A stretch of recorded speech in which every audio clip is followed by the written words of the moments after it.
So the next topic we'll discuss is trends and trend analysis. So a trend is the general direction of an asset or a market's price action over a period of time, and is generally broken down into two different kinds of trends. An uptrend generally moves upwards, noticeable higher highs in price and higher lows in price. We also have the reverse, found in a downtrend, where price is generally moving downwards. Uptrend, prices are moving up. We're seeing higher highs or higher lows. And the downtrend, we're seeing prices move down. Noticeable lower highs and lower lows. Typically, in order for something to be considered an uptrend or a downtrend, it's typically fairly noticeable, right? It's noticeable. We see price moving in a certain direction. Here's an example of an uptrend and a downtrend. So particularly, we do see here's an uptrend. Prices reaching these higher highs, HH, followed by a higher low. So we're seeing these ascending higher highs, high points in price movement, and low points in ascending low points. Right? Price does not move in just a straight line, straight up or straight some sort of movement in this direction. It typically zigzags. There's lots of zigzag. It'll go up and then it'll come back down, and then it'll go up and it'll come back down, and so forth. And this is how markets have been since the earliest studies of price analysis and market studies. So this is just something. It's just how it is.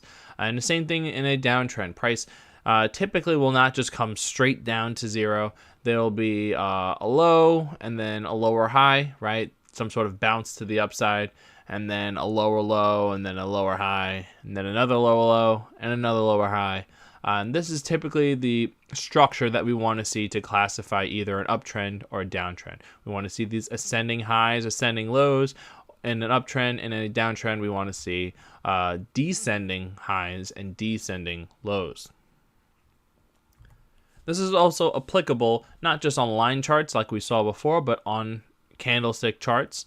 As seen here, this is Ethereum on the 2-hour, Ethereum to the US dollar on 2-hour chart. Each one of these candlesticks represents 2 hours worth of time. Here we see a clear uptrend painted by Ethereum, particularly from late September 2021 going into October, where we see established lows. So here's our established low. And then gradually we see a high, right? Still generally within this downtrend coming before it, because we saw a high followed by a lower, a low, a lower high, a lower low, a lower high, a lower low, and so on. Here's where we start to see things start to change up and where this uptrend starts to begin, where we could say this was our base low, and then either one of these could be our high at some point. We produce a higher low, and then maybe some sort of high equal to the same high before. Sometimes it's not always a perfect picture of high, low. Sometimes there's something like this that happens where price comes back up to that same level. It comes back down, but produces a higher low. Here we see here, price comes up, comes back down, higher low. It comes back up, higher low, comes up here. This is a clear higher high, and then it comes down to here. This is a clear higher low, followed by another higher high, and then another higher low, and then it just continues to springboard upside. Here is the same in reverse. This is a downtrend. This is a clear downtrend. This is from May 2021. We saw this high point, this clear high established of a new all-time high of about 4,400. We saw price come down, established a lower high, a lower low, and another lower high, a lower low. Price comes up, produces another lower low, and so on. This pattern would generally continue throughout the course of June and July 2021. Now here's a note on trends. So there are no markets that move in straight lines forever. There will always be dips in an uptrend and upward bounces in a downtrend, some sort of recovery or a rally.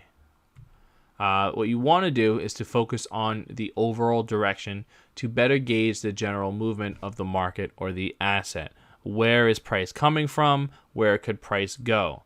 So these answers will change depending on if we're in an obvious uptrend or if we're in an obvious downtrend. And the sooner you can begin to identify these shifts in trends and shifts in the market environment, is the better off you'll be in terms of capitalizing on a change in the market and the direction, the overall direction of the market, where the market is going, whether up or down. So during uptrends, buying or longing the market is more likely to be successful, as the market is generally moving upwards, is establishing these higher highs, these higher lows.